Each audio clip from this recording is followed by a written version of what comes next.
que os ecos do que tem dito o presidente da República em pessoa, a atuação desastrosa desse ministro Ricardo Salles, né? Enfim, tudo isso que a gente tem visto, tudo isso tem repercutido em ações de grilagem e depredação do meio ambiente da Amazônia ou não? O governo tem culpa sobre isso?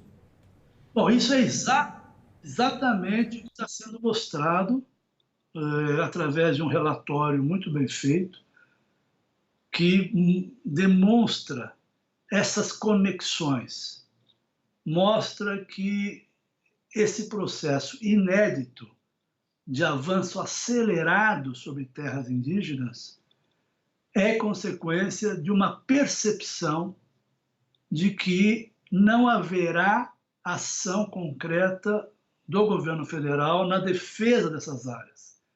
O que vinha sendo feito ao longo de todos os últimos anos, como eu disse, desde a Constituição de 88, até antes da Constituição, já havia uma ação relativamente ativa do governo, que se intensificou nos governos posteriores, especialmente o governo Fernando Henrique e o governo Lula, no sentido de, primeiro, reconhecer essas áreas, homologar essas áreas, dando a elas garantias constitucionais e proteger essas áreas. Proteção essa que significa impedir invasões, impedir a entrada de garimpeiros, como agora, inclusive, recentemente, o líder Yanomami, Davi Yanomami, foi a Genebra denunciar a volta da invasão de garimpeiros no território Yanomami, coisa que nós tínhamos já lidado e resolvido há muitos anos atrás, agora volta com toda a força.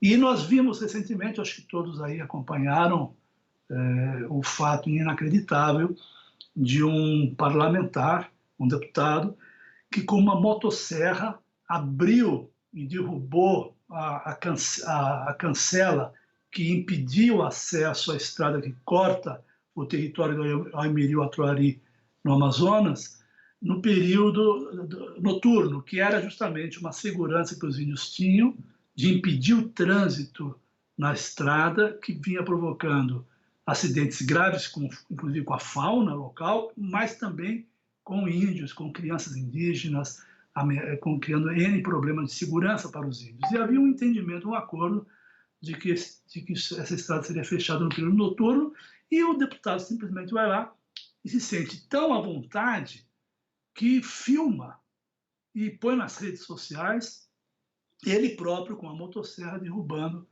a cancela. Então, nós chegamos num ponto dramático, porque ou o poder público, no caso a União, defende as sociedades que nós chamamos de hipossuficientes, ou seja, aquelas sociedades que têm dificuldade, enormes dificuldades para se defender de forma autônoma, ou o governo faz isso, que é uma obrigação prevista na Constituição, ou nós vamos assistir à volta de um período de massacres, de destruição de povos indígenas, que nós já achamos que já tínhamos superado desde, como eu disse, da Constituição de 88. E quais são os principais responsáveis por esses massacres que você está apontando? São fazendeiros, são, sei lá, grileiros, outros tipos de profissionais, são políticos, são outras instituições privadas? Quais são os que fazem os ataques, as pessoas que fazem os ataques, os algozes? Olha, eu acho que é um momento importante até para a gente buscar separar um pouco esses atores, né? A grande questão na Amazônia ainda é, por incrível que pareça, a disputa pela terra. A Amazônia possui a maior parte das terras da Amazônia são terras públicas estaduais e federais, mas a maioria é federal. Portanto, são terras que não foram destinadas. Não há proprietário privado, são patrimônio de todos os brasileiros.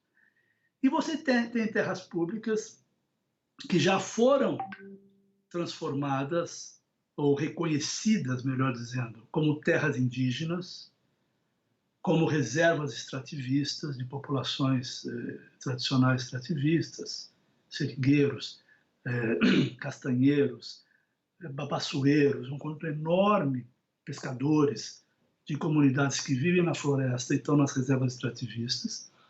Você tem os parques nacionais, as estações ecológicas, ou seja, você tem uma malha de unidades de conservação de terras indígenas que eram terras públicas e já foram, digamos, destinadas para a conservação socioambiental, meio ambiente e populações locais.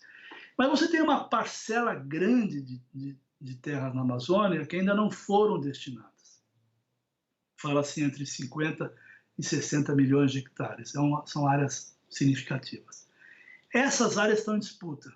Ou seja, e quem é o grande ator na disputa?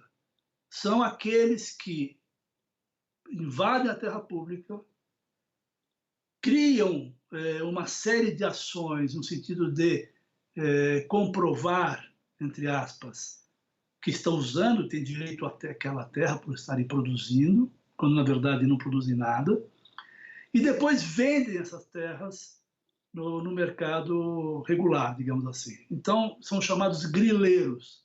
São pessoas que existem em enormes quantidades, que se aproveitam da existência de terras públicas para incorporar essas áreas ao seu patrimônio. Assim como agora, no caso das terras indígenas, são aqueles que invadem as terras indígenas para retirar produtos ou mesmo para utilizar as terras, por exemplo, com criação de gado e outras iniciativas, retirar madeira, gerar renda. Mas, fundamentalmente, um ator central hoje no desmatamento da Amazônia são os grileiros, que fazem da apropriação da terra pública e depois a venda posterior um grande negócio de especulação e de destruição, porque eles precisam destruir a área para, entre aspas, comprovar que de fato utilizam e teriam direito, portanto, ao título daquela área invadida.